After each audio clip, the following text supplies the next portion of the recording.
Delighted to welcome the Transport Secretary Grant Shapps to the show. Good morning to you.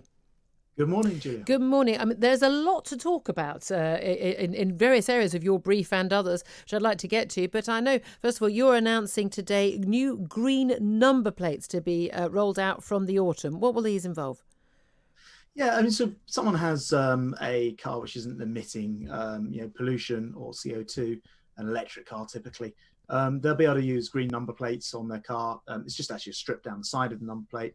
It will just indicate that your car is clean. It might enable you to go into, for example, pollution-free zones in cities. There are more of those coming about, or have particular privileges if the local authorities want to put those in place. And it's just part of raising awareness of electric vehicles, which have now actually in the last quarter, though of course car sales were massively down, we actually see more electric cars. They were the top, I think, 2 sellers in the last quarter. So it's starting to really lift off. They are the way forward. We're not going to have petrol and diesel cars from 2035 at the latest, perhaps even a little earlier.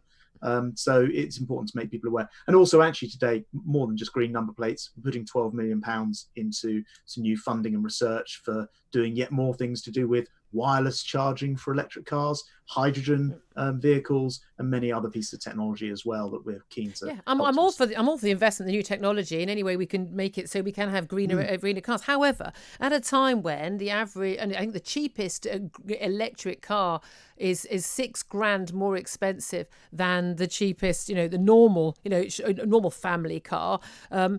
Most people, especially after the furlough scheme and worried about their job, they can't remotely afford that extra £6,000. Why are you giving away money? Basically saying you can travel into a congestion zone, you can park for free, you can do all of that. You're giving people a cash bonus effectively who are already well off.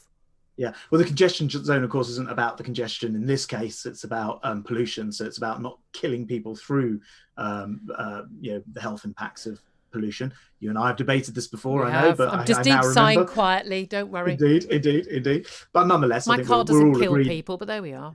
Yeah, we're all agreed it's better not to put nitrogen dioxide into people's lungs. I wish people had told me that before I bought my diesel car, like the government told me to. But there we are. Let's punish people for doing what the government said, shall we? Well, I think more ease people to actually better future solutions. So to answer your question direct about cost, there has been a big differential up until now. It is closing, and we think it's going to close entirely within a few years. Well, when it does, give some more money to people who buy the green cars. If someone can afford an extra 6K hold on, let me answer your first one. You've left too many. Left too many loose ends there. First of all, we have £3,000 grant for people to purchase electric vehicles, which means that they can get money off the top line, so the differential's less. And then secondly, the actual cost of owning one of these cars is no more typically, because you get, you're filling it with electricity rather than petrol. It costs a fraction to fill the electric tank of a car by comparison to putting petrol in. And since most people, I think it's 85% of people, buy their vehicles through sort of hire purchaser PLP scheme, it means that actually the monthly cost of owning that car isn't more. So I'm very grateful for you letting me explain. Well, yeah, and you and I both know that given the huge sums of money that the government's raised from taxes on diesel and petrol, that once we're no longer driving diesel and petrol cars, you're going to be taxing electric cars in exactly the same way. Otherwise, there's going to be a massive hole in your finances. It's either income tax going up, corporation tax and otherwise going up. You're going to get the money from somewhere. So that's going to be a short-lived joy for the people who can afford electric cars. Either way, at the other end of it, at least we'll have a healthier nation. That's an argument, but let's not pretend that benefit is going to stay for a very long time. Let's talk about people travelling on public transport. Now, most people do drive to work rather than get on public transport, but the ruling on face coverings, that's been some regarded it as something of a U-turn by the government to say they should be compulsory on public transport. A lot of people already wearing them before yesterday's ruling came in. Is there likely to be a U-turn on the 2-metre rule anytime soon that businesses are crying out for? Yeah, I don't really accept that sort of characterization of it, because we've always said we'll look closely at the science and do what is right, what it's telling us to do.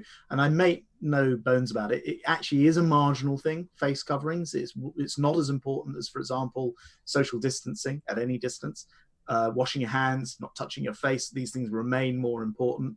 But actually, if there's just something that we can do to A, provide reassurance, and B, the evidence, I think, just comes down, albeit narrowly, on the side of face coverings in confined spaces like transport, then why wouldn't you do it? And we brought that in. I made it compulsory from yesterday.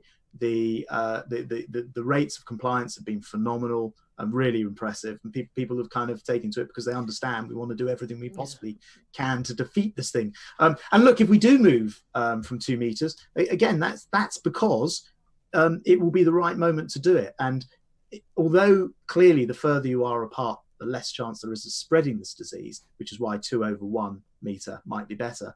If it's much less prevalent in society, then the risk of moving to a shorter distance is, of course, much less in the first place. So we're having to balance all those things out, and it's not clear cut. It's not simple, as some people might have you believe. We're making sure we come to the right decisions with it.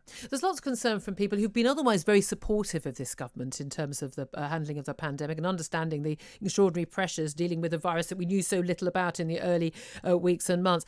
That right now there's a little bit of a headless chicken element in terms of the government. Lots of reaction rather than proactive activity. Things not being thought through.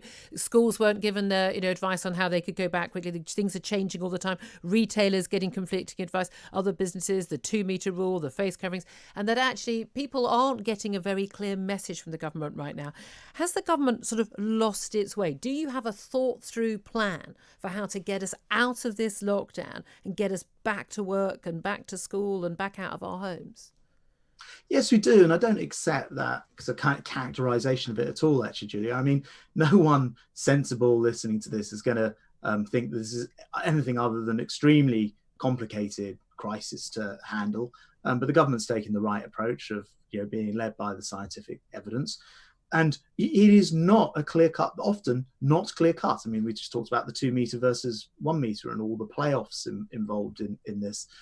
So I don't think people expect governments to be miracle workers or be able to peer into the future, but we are making sure we take decisions on a totally rational basis. And just things like the shops opening yesterday on the 15th, we signaled that weeks in advance. That the 4th of July at the earliest is the next potential unlock date. We've signaled that weeks and weeks in advance.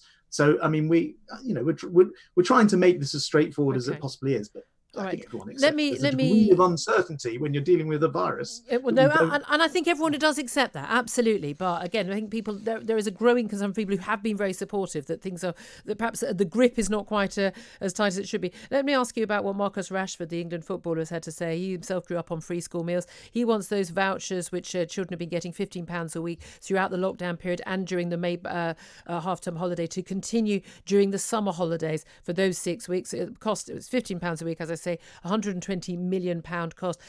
He's been tweeting about this again today, talking about all the parents who will face not being able to feed their children properly, pay their bills in their financial difficulties. Is the government going to provide those vouchers for parents to spend in supermarkets over the summer holidays? Firstly, I thought Marcus Rashford's contribution has been brilliant. I've seen his letter.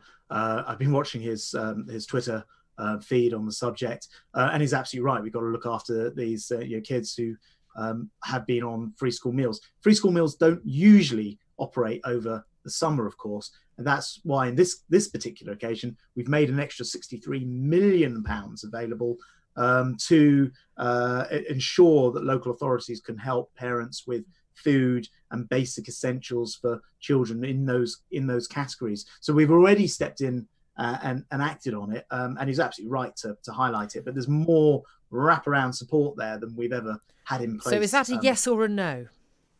Well, it means we've already done it in a sense, and we actually, in addition to the 63 million we're going to do over the summer, we've put 129 million in to which have been redeemed by families and schools up until the 3rd of June. Are you saying you agree that there is a need for the children's families to get extra help during this tough period, but that help is already in place and they won't therefore need those vouchers?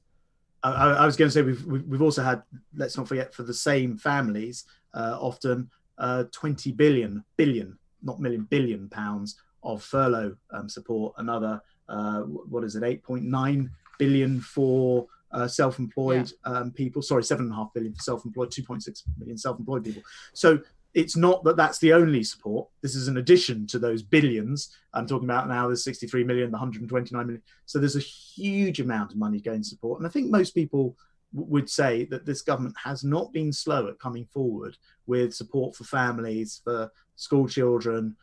We've had £100 million brought forward to help with education over the summer, to catch up education over the summer, free laptops and tablets for people. Yeah, a lot of those haven't actually reached the kids who need them. But look, you're going to face a lot of moral pressure on this. I've got a funny feeling the government's going to end up giving in on this one, for right or for wrong, because of the moral pressure.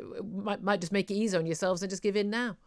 Well, I mean, as you know, Julia, you have many, many different competing pressures, and the extent of the support, the billions that I was talking about in the furlough schemes, and even these tens of millions and hundreds of millions that have been provided for exactly this purpose, exceptionally, because let's not forget that free school meals are not normally available over the summer, but we are providing money over the summer in this case, means that this government's absolutely sort of stepped up to the plate. We're always alive to these issues. And I actually, as I say, I think Marcus Rashford's done a brilliant job of highlighting this, and certainly got the debate going. And I know he's written to the Prime Minister, and I know that the Prime Minister will reply in due course as well. But as I say, I don't want anyone listening to this thinking that we have not been responding actually in advance of this being got up today. I do just want to correct, Marcus had written in one of his tweets that people would have had their water cut off. No domestic customer can legally have their water cut off. So if anyone has experienced that kind of problems, they should speak to their MP, speak to Ofwat. It would be an illegal act by the water company.